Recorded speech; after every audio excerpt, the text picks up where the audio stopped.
প্রকৃতিগতভাবেই আল্লাহ তাআলা কিন্তু আমাদের মেয়েদেরকে মা হওয়ার সময় যে কষ্টগুলো সেটা সহ্য করার একটা ক্ষমতা দিয়েই পাঠিয়েছেন। কিন্তু যখন তার অতিরিক্ত কষ্ট হয় তার মানে বুঝে নিতে হবে সেটি আর নরমাল নেই। দাদি নানিরা অনেকেই আছেন বলে থাকে, আরে এটা তো হবেই, এটা তো হতেই পারে, কিন্তু না।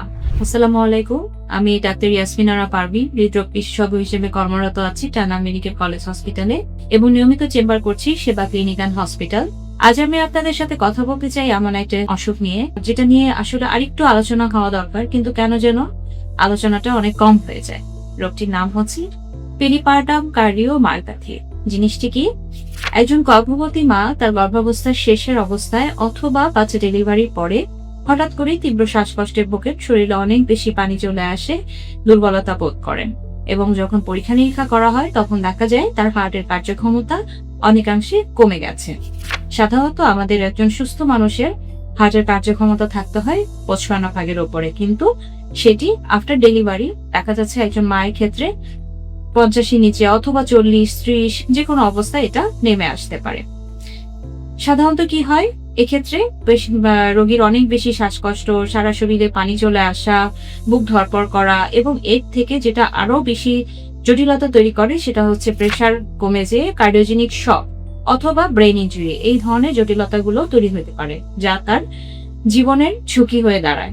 এই পেরিপার্টাম কার্ডিওমায়োপ্যাথির সাধারণত খুব নির্দিষ্ট কোনো কারণ জানা যায়নি, তবে ধারণা করা হয় যে কিছু কিছু রিস্ক ফ্যাক্টর, যেমন মায়ের বয়স, সাধারণত যদি কোনো মায়ের বয়স 35-এর উপরে হয় অথবা যদি খুব অল্প বয়সে উনি মা হন, অথবা যদি ওনার হাই প্রেশার বা উচ্চ রক্তচাপ থাকে, অথবা যদি মাল্টিপল প্রেগন্যান্সি থাকে, নিউট্রিশনাল ডেফিসিয়েন্সি থাকে, তাহলে এই মায়োপ্যাথি হওয়ার চান্সটা অনেক বেড়ে যায়।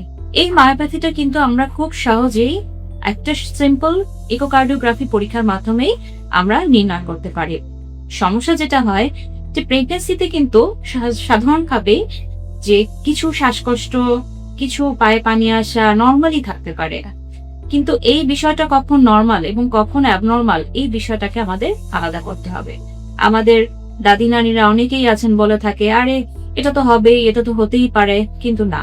প্রকৃতিগতভাবেই আল্লাহ তাআলা কিন্তু আমাদের মেয়েদেরকে মা হওয়ার সময় যে কষ্টগুলো সেটা সহ্য করার একটা ক্ষমতা দিয়েই পাঠিয়েছেন। কিন্তু যখন তার অতিরিক্ত কষ্ট হয় তার মানে বুঝে নিতে হবে সেটি আর নরমাল নেই।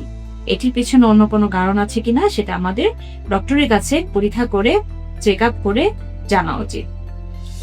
এই কার্ডিওমায়োপ্যাথি যদি আমরা প্রপারলি চিকিৎসা না করি সঠিক সময়ে, তাহলে কিন্তু রোগীটি সারা জীবন এই হার্টের কার্যক্ষমতা কমে যাওয়ার কারণে তার সারা বছর শ্বাসকষ্ট লেগে থাকা বা কাজ করার ক্ষমতা কমে যাওয়া এবং তার লাইফ এক্সপেক্টেন্সিটাও কমে যেতে পারে।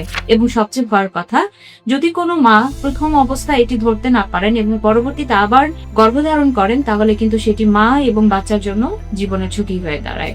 তাই কোনো সিমটমকে অবহেলা না করে বা কোনো শ্বাসকষ্টকে অবহেলা না করে একজন গর্ভবতী মা যখন এই সমস্যাগুলো নিয়ে আসবেন, তখন আমাদের কমপক্ষে একটা ইকোকার্ডিওগ্রাফি পরীক্ষার মাধ্যমে তার হার্টের কার্যক্ষমতাটা অবশ্যই দেখে নেওয়া উচিত। তাতে আমাদের মা এবং বাচ্চা দুজনেই ভালো থাকবে। আর রোগাক্রান্ত হয়ে বেঁচে থাকা নয়, রোগকে প্রতিরোধ করব, এটাই হোক আমাদের মূল লক্ষ্য।